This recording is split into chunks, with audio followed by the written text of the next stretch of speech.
"Ah, loud!" I said, as I began to disappear. I had no time what to think. The next thing I knew, I was standing in the middle of an alleyway, and Sumo was standing, or hiding, behind me. To make matters worse, we were cornered by 3 larger, dark-coloured nymphs, and their very angry-looking beast familiars.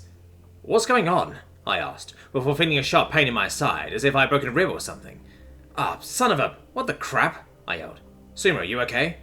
I asked, almost instinctually. I don't know how I felt, but I could tell that the pain I was feeling wasn't mine, but hers. "I'm fine," she said, her voice filled with pain. "Stupid commoner! You think summoning your familiar will help? If a lonely piece of trash like you could summon it, then it can't possibly be strong enough to make a difference," the shortest and most decorated of the 3 nymphs said. I ignored him and asked Sumo a question. "Was it one of them who did this to you?" "Yes," she said, between pain breaths.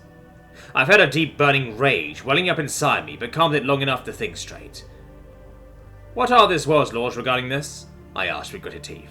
"It's illegal. Nobles can't," she started to say. "Shut up and stop ignoring me, you stupid commoner. Nobles of higher birth such as myself can do as we please to you," he said. I can't read the facial expressions of Suma's people very well yet, but I know a blowhard when I hear one. His voice dripped entitlement. He and his 2 goons were perched atop their beast familiars, sitting on some kind of horned saddle.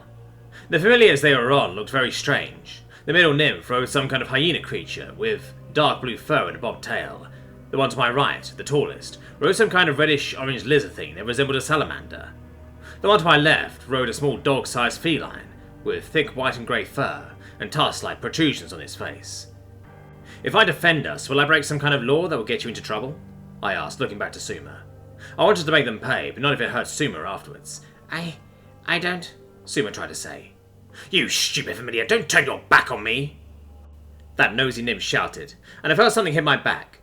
Waves of pain shot from my body. I became nauseous and felt like I suddenly developed a fever. I fell to my knees and threw up. "Ha!" the nymph laughed. "That's what you get for!" My fist colliding with his body stopped his boasting, and flung his entire body against the wall. He hit it with a crack and fell to the floor with a small thud. It sounded like cracking an egg, then dropping a chicken leg onto concrete. Immediately that hyena creature lunged at me, but I had already started summoning destiny, so instead of biting me, it got a mouthful of the tip of my spear and was impaled. The other 2 gasped, and their familiars backed up. "That hurt," I said, enraged and screaming. The noble I hit didn't respond. In fact, he didn't even move. I slowly, and with great difficulty, stood up, and used my shoe to pin down the half of the familiar that wasn't on my spear, so that I could pull it free. The creature's green blood oozed off my spear in a thick, goopy mess. The feathers on the remaining 2 nymphs were puffed up, making it seem as if they had doubled in size. Suma quickly flew over to the noble I had hit and cast healing magic on him. Slowly he started to groan and move again. "Is he alive?" I asked, trying to remain calm and not let my concern over having just knocked a noble out show in my voice. "He is alive. Barely," Suma said, a tone of mix of annoyance and pain. The other 2 nymphs hadn't moved, but upon hearing that their friend was alive, their feathers settled just slightly. I couldn't think clearly. I was in a ton of pain, so all I could do was turn to the other nymphs and demand that they leave.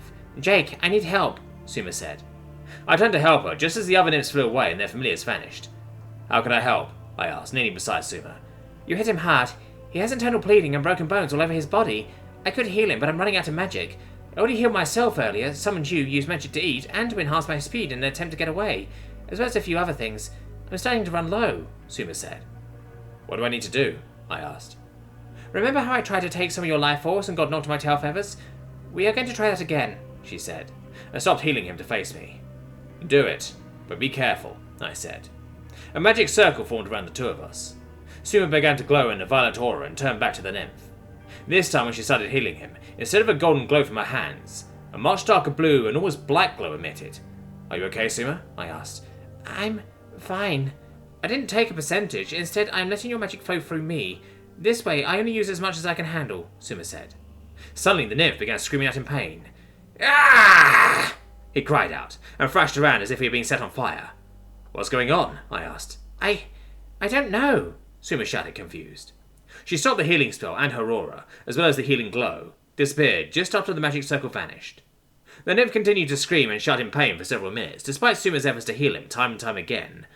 Whenever she would start the spells again and try to heal him, the scream would resume after he calmed down. Soon, the screaming attracted the attention of several other nymphs claiming to be town guards. All of them rode Borok beasts. Step away from him, one of them demanded, upon turning the corner and witnessing the scene. This man needs a healer. I've been trying, but he isn't responding, Suma pleaded. Step away, now, one of the other guards yelled. I can't. He'll die, Suma said. I knew this wasn't going to end well, so I scooped Suma up in my hands and held onto her as she squeakily let go. Let go of me, Jake. Let go. One of the guards went over to the nymph and examined him, lifted up his wing, and then cast some kind of spell, before turning back to the other guards and saying he was dead.